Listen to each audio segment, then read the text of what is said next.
చూస్ country delight, live better. ఇప్పుడే country delight యాప్ని download చేసుకోండి.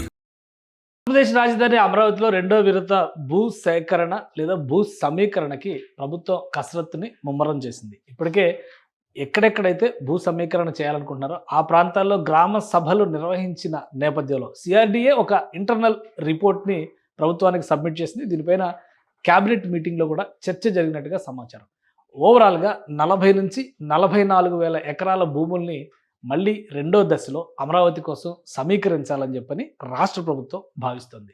సో ఎక్కడెక్కడ ఈ భూ సమీకరణ అనే ప్రణాళిక ఉంది, అలానే ఆయా గ్రామాల్లో జరిగినటువంటి గ్రామ సభల సారాంశం ఏంటి, ఇది కేబినెట్ దృష్టికి వచ్చింది. దీనిపైన చర్చ జరిగినట్టుగా తెలుస్తుంది. అసలు ఏ ప్రాంతం పైన ఆంధ్రప్రదేశ్ ప్రభుత్వం ఫోకస్ పెడుతుంది, మళ్ళీ భూ సమీకరణ అనేటువంటి అంశాన్ని ఎందుకు తెరపైకి తీసుకొచ్చారు, ఒకసారి విశ్లేషించేటువంటి ప్రయత్నం చేద్దాం. ఇది ఓవరాల్గా ఆంధ్రప్రదేశ్ రాజధానికి సంబంధించి ప్రభుత్వం వేసుకున్నటువంటి ప్లాన్, అలానే ఇక్కడ మాస్టర్ ప్లాన్గానే చూడాలి అనుకుంటే కనుక కేవలం ఈ పరిధిలో మాత్రమే క్యాపిటల్ సిటీ అంటే మెయిన్ కోర్ క్యాపిటల్ ఏరియా కింద దీన్ని మాత్రమే మనం చూడాల్సిన అవసరం ఉంటుంది.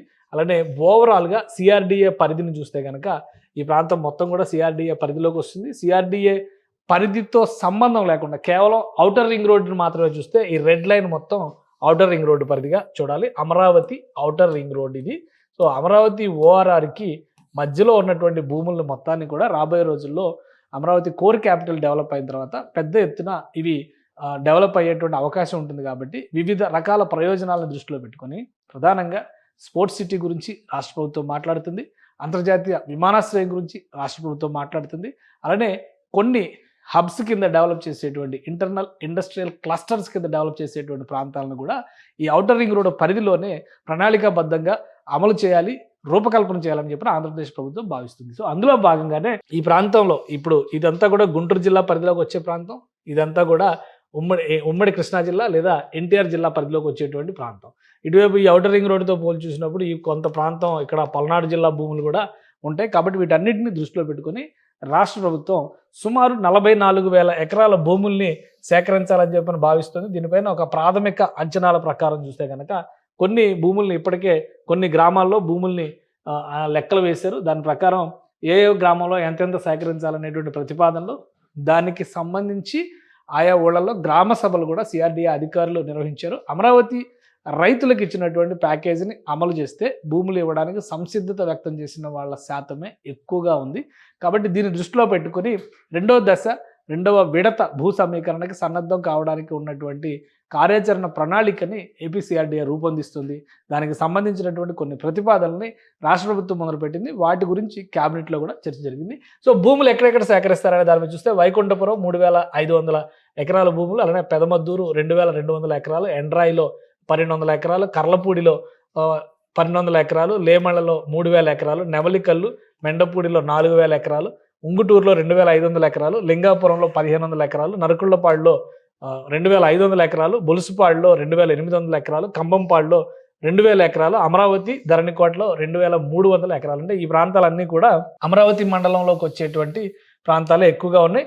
దీంతోపాటు నదికి ఆవల వైపున కూడా స్పోర్ట్స్ సిటీకి సంబంధించినటువంటి ప్రాంతం, అంటే నదికి ఆవల స్పోర్ట్స్ సిటీ ప్రణాళికని ఇక్కడ చేస్తున్నారు. కాబట్టి ఈ ప్రాంతంలో ఎంత సేకరించాలనే దానిపైన కూడా కొంత క్లారిటీ ఉంది. మూలపాడుని గేట్ వే ఆఫ్ అమరావతిగా డెవలప్ చేయాలనేటువంటి ఆలోచన రాష్ట్ర ప్రభుత్వం చేస్తుంది. కాబట్టి ఈ పరిసర ప్రాంతాల్లో భూ సమీకరణకు సంబంధించి గ్రామ సభల ప్రక్రియ కొన్ని గ్రామాల్లో జరిగింది, మిగతా చోట్ల కూడా నిర్వహించడానికి రాష్ట్ర ప్రభుత్వం ఏపీసీఆర్డీఏ ప్రణాళికలు సిద్ధం చేసింది. సో ఇప్పుడు ఈ ప్రతిపాదనలు అన్నింటిపైన కూడా ఏపీ క్యాబినెట్లో డిస్కషన్ జరిగింది. కాబట్టి క్యాబినెట్ ఇచ్చేటువంటి డైరెక్షన్స్ మేరకు అమరావతి సిఆర్డీఏ, ముఖ్యంగా క్యాపిటల్ రీజియన్ డెవలప్మెంట్ అథారిటీ ఆయా గ్రామాల్లో మరోసారి గ్రామ సభలు నిర్వహిస్తుంది. వాటితో పాటు ప్రజాభిప్రాయ సేకరణ కూడా చేస్తుంది.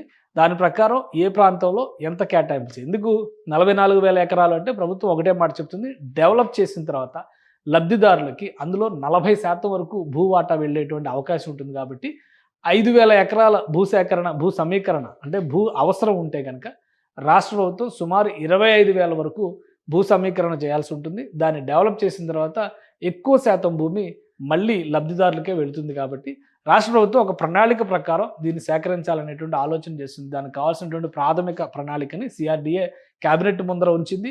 ఈ పరిశీలనల తర్వాత నెక్స్ట్ స్టెప్, ఎందుకంటే అమరావతికి 3 ఏళ్ల కాల పరిమితి పెట్టుకున్నారు. ఏడాదిలోగా రూపురేఖలన్నీ కూడా అమరావతిలో వస్తాయనేటువంటి ఆలోచన చేస్తున్నారు. ముఖ్యంగా ఇన్‌ఫ్రాస్ట్రక్చర్ డెవలప్‌మెంట్ పెద్ద ఎత్తున ఏడాదిన్నరలోగా పూర్తి చేయాలని రాష్ట్ర ప్రభుత్వం సంకల్పంగా పెట్టుకుంది కాబట్టి, ఈలోగా భూ సమీకరణకు సంబంధించినటువంటి ప్రక్రియని ప్రారంభిస్తే దశల వారీగా ఇది కంప్లీట్ అవ్వడానికి కనీసం ఏడాదిన్నర, 2 ఏళ్ళు పట్టొచ్చు. మళ్ళీ అందులో లీగల్ ఇష్యూస్ ఏమైనా ఉంటే కూడా వాటన్నిటిని ఫేస్ చేయాల్సినటువంటి అవసరం ఉంటుంది కాబట్టి, ప్యారలల్‌గా భూ సమీకరణను కూడా ముందుకు తీసుకెళ్లొచ్చు అని కేబినెట్ సూచనప్రాయంగా తెలిపినట్టుగా సమాచారం వస్తుంది. సో, సిఆర్‌డీఏ అధికారుల ప్రణాళిక ఏ విధంగా ఉంటుంది, కేబినెట్ డైరెక్షన్స్‌ని బట్టి మనకి ఒక క్లారిటీ రావడానికి కొంత సమయం పట్టొచ్చు. సుమన్ టీవీలో మీ పర్సనల్ అండ్ బిజినెస్ ప్రమోషన్స్ కోసం కింది నెంబర్కి కాంటాక్ట్ చేయండి.